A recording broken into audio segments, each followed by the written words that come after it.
Welcome to my channel. তোমরা যারা আজকে চট্টগ্রাম বোর্ডে আইসিটি পরীক্ষা দিয়েছো, তো চলো আমরা তোমাদের প্রশ্নের উত্তরটি বের করার চেষ্টা করি।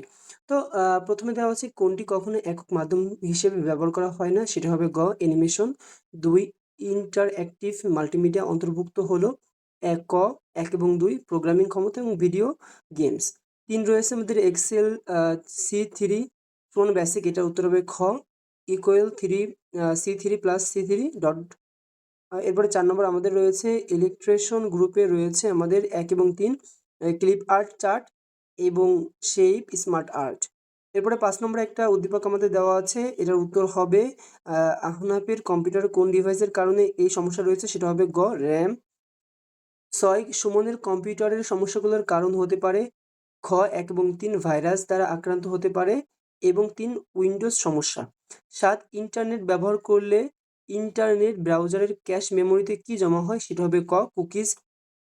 8 একই সময় একাধিক ডিজিটাল ডিভাইস ব্যবহার করে নির্দিষ্ট টার্গেট আক্রমণ করার পদ্ধতিকে কি বলা হয়, সেটা হবে গ ডিডস অ্যাটাক। 9 বিজনেস সফটওয়্যার অ্যালায়েন্সের কাজ কি, সেটা হবে ঘ পাইরেসি নজরদারি করা। 10 সফটওয়্যার ইনস্টল করার পূর্বে নিচের যে বিষয়গুলো লক্ষ্য করা হয়, সেটা হবে তিনোটাই ঘ অ্যাডমিনিস্ট্রেটর অনুমতি আছে কিনা, রেডমি ফাইলে জরুরি কাজের কথা লেখা আছে কিনা এবং হার্ডওয়্যার সাপোর্ট করে কিনা। এবার 11 নম্বর আমাদের রয়েছে স্লাইডে ব্যাকগ্রাউন্ড যুক্ত করার জন্য কোন মেনু ব্যবহার করা হয়, সেটা হবে আমাদের খ ডিজাইন। এরপরে আমাদের রয়েছে 12 পাওয়ার পয়েন্টে পরিকল্পিতভাবে প্রেজেন্টেশন তৈরি করার খসড়াকে কি বলা হয়, সেটা হবে ঘ slide layout. 13 word processing software পৃষ্ঠা নম্বর দিতে রিবনে কোন ক্লিক করতে হয়, সেটা হবে গ হেডার এবং ফুটার।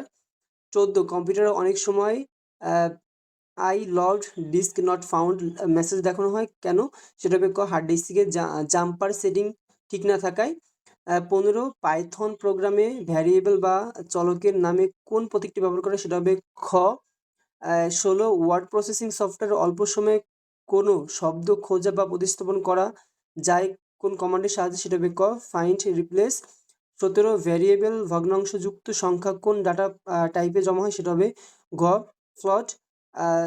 18 ওয়ার্ড ডকুমেন্ট টেবিল যুক্ত করার কমান্ড কোনটি, সেটা হবে ক ইনসার্ট টেবিল ইনসার্ট টেবিল। এবারে 19 পাইথন প্রোগ্রাম ভ্যারিয়েবল সঠিক নামকরণ কোনটা, সেটার উত্তর নোট ভ্যারিয়েবলের নামকরণের অনুযায়ী সঠিক অপশন শুধুমাত্র 3টা, মানে মাই নেম হবে, বাকি 2টা হবে না। এরপরে দেখো 20 নম্বরে আমাদের রয়েছে পাওয়ার পয়েন্ট প্রেজেন্টেশনে নতুন স্লাইড যোগ করার কিবোর্ড কমান্ড কোনটা, সেটা হবে খ কাল প্লাস এম। এরপরে 21 একটা আমাদের দেওয়া আছে, এটার উত্তর হবে ঘ 50। 22 প্রোগ্রাম ভগ্নাংশ 0 0 পাইতে হলে এর পরিবর্তে কোনটা ব্যবহার করতে হয়, সেটা হবে 2 এবং 3। গ উত্তর হবে 23 উত্তর হবে ক অ্যানিমেশন, কাস্টম অ্যানিমেশন, অ্যাড এবং ইফেক্ট। 24 উত্তর হবে আমাদের এক্সেল প্রোগ্রামে সেল রেঞ্জ দিয়ে গঠিত সঠিক কোনটি, সেটা হবে খ প্রোডাক্ট B1 ডট D1। এরপরে 25 আমাদের উত্তর হবে পাওয়ার পয়েন্ট প্রেজেন্টেশন পিকচার আইকনটি রিবনে কোন অনুমতি প্রয়োজন, সেটা হবে ক ইনসার্ট। তো প্রিয় চট্টগ্রামের শিক্ষার্থীরা এসএসসি তোমাদের কার কটি হলো সেটা কমেন্ট বক্সে জানাও এবং পরবর্তী যে কোনো আপডেট নিউজের জন্য চ্যানেলটি সাবস্ক্রাইব করে রাখো। ধন্যবাদ সকলকে।